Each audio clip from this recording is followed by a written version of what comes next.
नमस्कार राम राम। मैं अशोक जंगीट गांव की आवाज़ यूट्यूब चैनल पर थारो घणो घणो स्वागत और सत्कार करूं।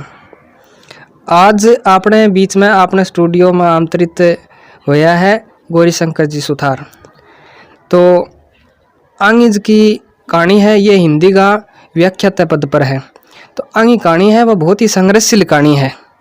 संघर्ष इतनों का मतलब कई बार तो आदमी हो जाकर रहने दें यार, आप इन चीज़ में आप कौन ही सक्सेस हुआ, लेकिन फिर भी वह चीज़ मतलब कठिन परिश्रम करता गया और लास्ट में जाके बहुत बड़ी सफलता मिली और मतलब एक क्षेत्र के लिए उदाहरण भी बन गया। तो आंगिज की कहानी है, आंगो परिचय आप जानने की कोशिश करांगा। तो सर थाने नमस्कार। हाँ नमस्ते, मैं हिंदी का संघर्षशील विद्यार्थी गौरीशंकर हूँ। तो मैं शुरुआत में जो मेरी स्कूली शिक्षा थी वो गांव में ही मैंने प्राप्त की। अच्छा। गांव के सरकारी स्कूल में मैं पढ़ा। फिर ज़्यादातर शिक्षा मैंने सरकारी स्कूलों में प्राप्त की और प्राइवेट मैंने बीए की।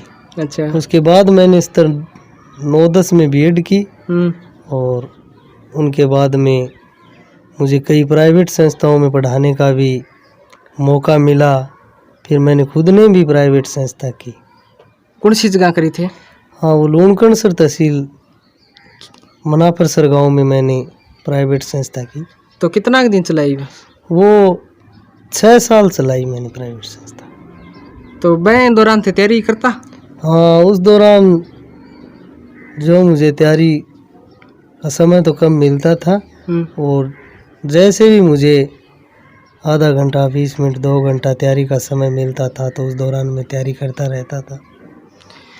तो मतलब बीएड के दौरान थारो मतलब एक जुनून जाग गया होगा, बाप मतलब एक सरकारी टीचर ही बनना है, या फिर बाद गया वहाँ चीज़ को मतलब मन में आई तारा? हाँ, बीएड की उस समय तो ऐसा लग रहा था कि ठीक है बीएड कर ले, बाकी कोई हो सकता है तैयारी का अवसर मिलेगा तो तैयारी कर लेंगे, नहीं तो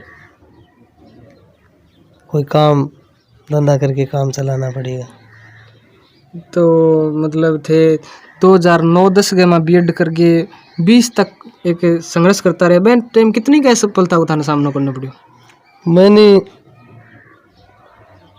शुरुआती एग्ज़ाम दिए थे वो सीधे बिना तैयारी करके दिए थे। उसके बाद में तैयारी करके एग्ज़ाम देता रहा तो असफल होता गया बार बार। एग्ज़ाम तो 10 सालों में मैंने बहुत एग्ज़ाम दिए तो मैं असफल होता गया। तो मैं यही सोचता था कि अब की बार असफल हो गए कोई बात नहीं है, आगे सफल हो जाएंगे, आगे सफल हो जाएंगे।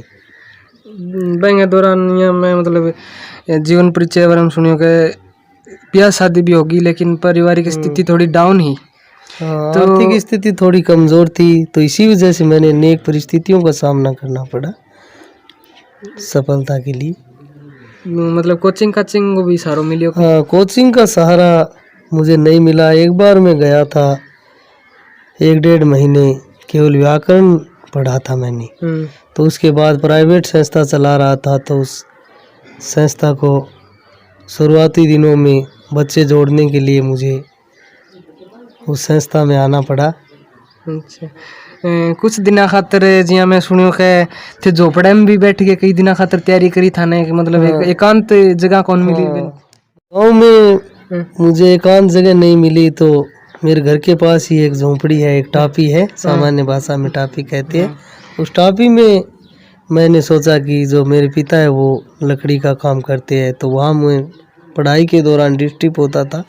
घर में 2-3 मकान थे तो इसी वजह से वहाँ सही ढंग से तैयारी नहीं कर पाता था। तो मैंने सोचा भाई तैयारी के लिए तो ये झोंपड़ा ही ठीक है, कोई बात नहीं है, जैसा भी हो मैं मिले वैसा ठीक है स्थान पढ़ने के लिए, मिला तो सही पढ़ने के लिए। तो बैठे में आर्थिक रूप में भी प्रेशर भी घर गाँव में बढ़ जावा है। हाँ, प्रेशर भी क्योंकि खर्चा आजकल जिया तरीकों बढ़ रहे हैं हिसाब, क्योंकि नॉर्मल बात हुआ है चीज के घर में जिया मतभेद होता रहे इसो कोई सिस्टम में बैठे। हाँ, मतभेद भी होते ही है। वैसे तो आर्थिक स्थिति कमजोर होती है, वहाँ में अनेक मतभेदों का सामना करना पड़ता है। घर वाले सोचते कि ये कोई काम नहीं करता है, उनको वो पुरानी परिपाटी के लोग होते हैं, उनके पुराने विचार होते हैं तो वो ये नहीं आंकलन कर पाते कि ये तैयारी कर रहा है तो जो सफलता इन्हें मिल गई तो ये क्या कुछ कर सकता है।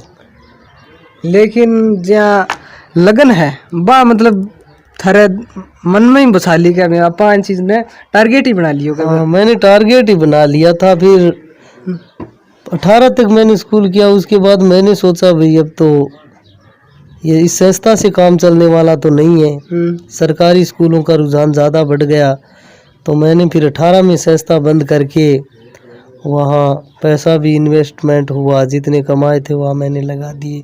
फिर मैंने सोचा कि वास्तव में अब तो एक शिक्षा प्राप्त करना, एक तैयारी प्राप्त करना मेरे लिए अति आवश्यक हो गया है। यही अब तो ऊपर उठा सकती है, अन्यथा कोई ऐसा स्रोत नहीं है जो मुझे ऊंचा उठा सके।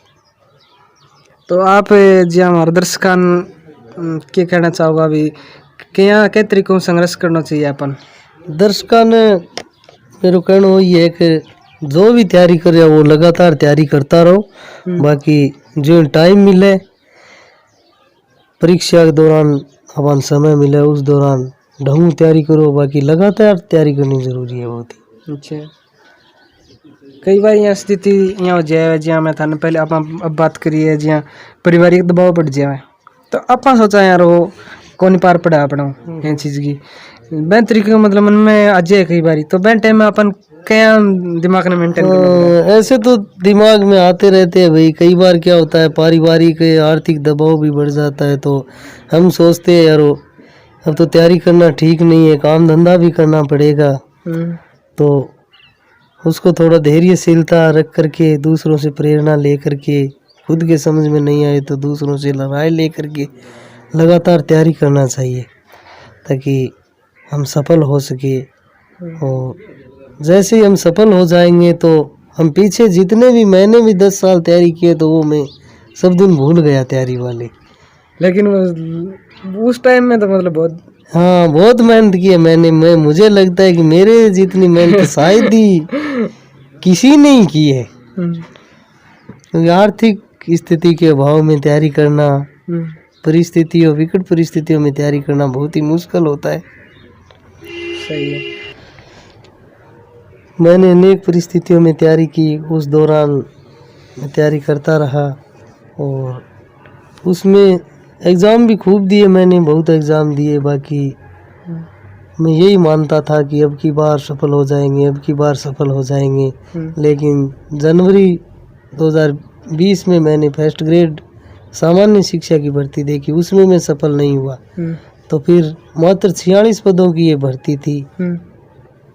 46 पद की भर्ती? हाँ, मात्र 46 पद, हिंदी के 46 पद थे। उन पदों में मैं शामिल हो गया और मैंने वैकेंसियाँ तो बड़ी बड़ी वैकेंसियाँ देखी। बाकी उस समय हो सकता है मेरे तैयारी का जो सिस्टम था वो सही नहीं था। तैयारी करने में कई बार क्या होता है, हम पढ़ते तो बहुत है लेकिन तैयारी करने में कुछ कमियां रह जाती है। पेपर किस सत्र का आया, कैसे हमने तैयारी की। कई बार क्या होता है विद्यार्थी असफल हो जाते हैं। विद्यार्थी असफल होने के बाद सोचते हैं यार मैं 2 साल पढ़ लिया, 2.5 साल पढ़ लिया, 5 साल पढ़ लिया, तो वो सोचता है यार अब नहीं पढ़ा जाएगा। तो ऐसे नहीं सोचना चाहिए हर एक किसी को कि एक बार कम आ गए नंबर तो वो चीज़ जो पढ़ा है ना वो तो हमारे अंदर पड़ा हुआ है, वो कभी भी किसी भी एग्जाम में काम आ सकता है। तो वह चीज वापा कैसे का अपन मतलब एक जिद्दी होना पड़ता है। हाँ, जिद्दी होना पड़ता है, जिद करके तैयारी करनी पड़ती है। ये देखना पड़ता है कि यार ये सफलता तो निकाले ना। शुरुआत में जो सामान्य वर्ग का विद्यार्थी जो भी तैयारी करता है ना तो उन्हें सफलता मिलती नहीं है, सफलता कोई देता नहीं है, सफलता छीननी पड़ती है उन्हें जोर जबरदस्ती से, बहुत तैयारी से उन्हें सफलता छीननी पड़ती है। कोई उपहार तो है नहीं कि किसी ने दे दी भाई ये लो सफलता। सही है।